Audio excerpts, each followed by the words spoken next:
avec le monstre. Avec le monstre? C'est très intéressant. Un jour, j'étais dans ma chambre. J'étais surpris par un météore qui faisait ici sur la Terre. J'avais peur, alors j'ai pris mon casque et mon vélo et je suis allé à côté du météore. Et soudain, le météore se cassait et un monstre sortait de lui. Il était vert et mou avec des taches noires et il a volé dans le ciel. Mais moi, j'étais courageux. Je me suis dirigée vers le météore et j'ai trouvé une forte épée. Je l'ai prise et je suis arrivée à la maison sans montrer à ma famille l'épée. Un autre jour, le monstre est rentré chez moi. Malheureusement, il a gravement blessé mon papa à sa main. Et soudain, une forte énergie est sortie de moi. Je me suis surpris. Avec un coup de main sur le visage du monstre, j'ai cassé ses os et je l'ai massacré avec l'épée. Et depuis ce jour, personne ne pouvait se disputer avec moi. Et moi, je vais vous raconter l'histoire d'une princesse guerrière. La princesse guerrière, c'est très cool. Il était une fois une belle princesse qui aime se battre en duel. Mais parce qu'elle est une princesse, ses parents ne l'ont pas permis de pratiquer ce sport. Et un jour, un monstre géant a attaqué la ville. Et les gardes de la ville les plus puissants ont essayé de le tuer. Mais ils n'ont pas pu. Soudain, la princesse sauta sur le monstre et le tua d'un seul coup. Tout le monde était choqué, mais ils ont commencé à applaudir. Le roi se sentit coupable d'avoir empêché sa fille de se battre. Et il lui a donc réservé une place spéciale dans le château pour pratiquer ce sport. C'est mon rôle. Moi, je vais vous raconter l'histoire du lion et du mouton. Il était une fois un mouton qui s'appelle Loulou. Loulou est le seul qui vit sans famille dans la forêt pauvre. Oh, le pauvre Loulou! Dans cette forêt se trouve un lion qui dévore toujours un animal et il lui parle de ça avant. Le dimanche, le lion dit à Loulou que le lendemain est son tour. Loulou avait très peur, mais après il a réfléchi à une rise avec ses amis. Loulou est parti chez le lion et il lui a dit d'aller avec lui à côté d'un lac.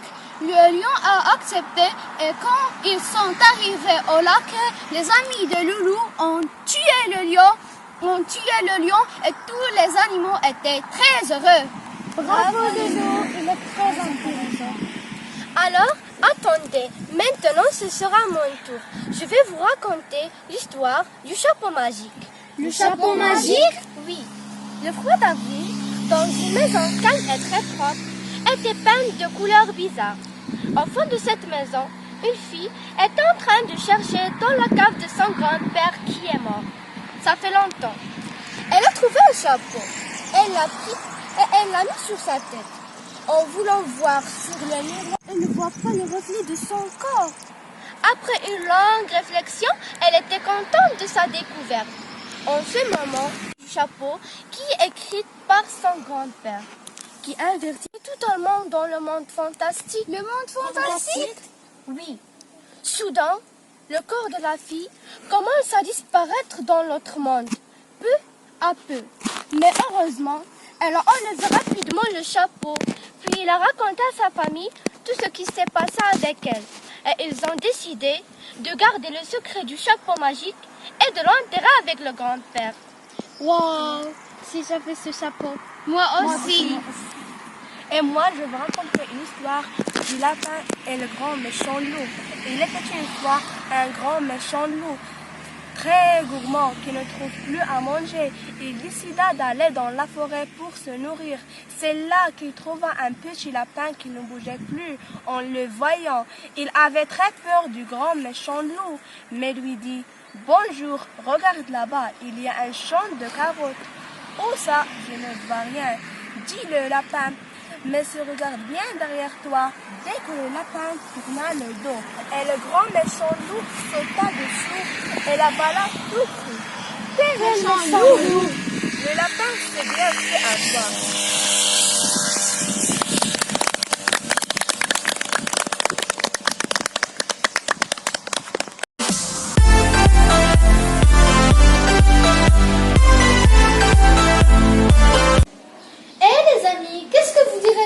Des histoires. Oui, c'est une bonne idée. Moi qui va commencer la première. Je vais vous raconter l'histoire de la fille et l'héritage. Elle était une fois dans les années passées une petite famille qui vivait dans un petit village se composait du père, 3 garçons et une fille. Le père était un grand paysan qui possédait de grands terrains qu'il utilisait pour l'agriculture. Un jour, le père est mort. Il a laissé toute sa fortune pour ses enfants. Ces derniers ont décidé de partager l'héritage avec leur petite sœur. Ils ont pris les terrains d'agriculture et ils ont donné à leur sœur un terrain qui ne pouvait être utilisé ni pour l'agriculture ni pour la vente pour avoir de l'argent. Parce que ce terrain est plein de cailloux. À cause de cette situation, la fille est devenue très pauvre. Elle ne trouve même pas à quoi se nourrir. Autant que ses frères vivaient une vie agréable. Un jour, le président de la commune et ses hommes sont venus chez elle pour lui demander de quitter ce terrain, car au-dessous il y a de pétrole, à condition qu'il va recevoir une grande somme d'argent. Heureusement, la fille est devenue plus riche que ses frères, qui n'ont pas respecté le partage d'héritage. Enfin, il faut dire que Dieu ne prime personne. Moi, je vais raconter l'histoire de la mort de ma grand-mère. Un jour, j'étais tellement excitée que j'allais rendre visite à ma tante. Mais quand je me suis réveillée, j'ai trouvé ma mère en train de pleurer et ma grand-mère aussi. Je lui ai demandé pourquoi ma mère pleure. Elle m'a dit que ma grand-mère maternelle est morte. Je suis tombée par terre et j'ai commencé moi aussi à pleurer.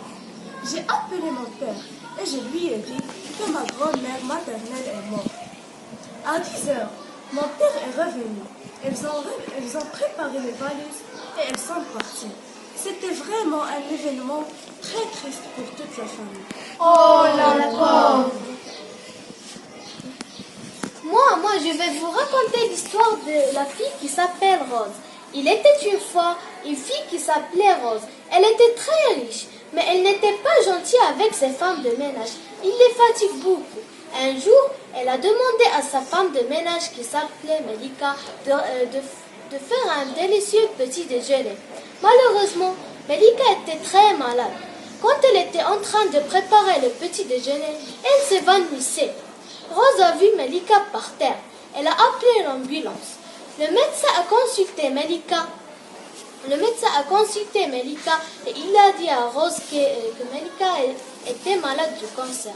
Et pour guérir, il faut donner 2 millions.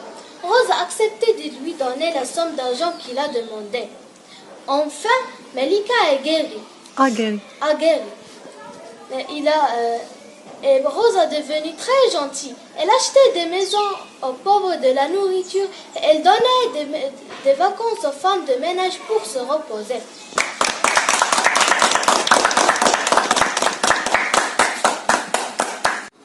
Moi, je vais vous raconter l'histoire d'un enfant qui vivait chez nous.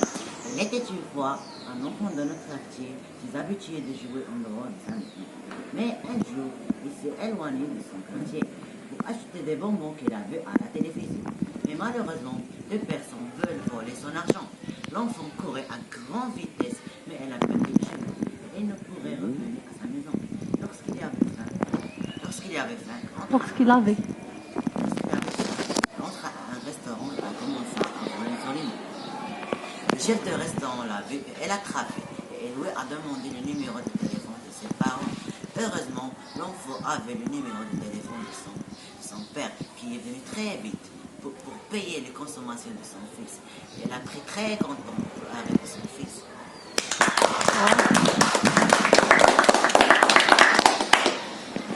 Moi, je vais vous raconter ma petite histoire.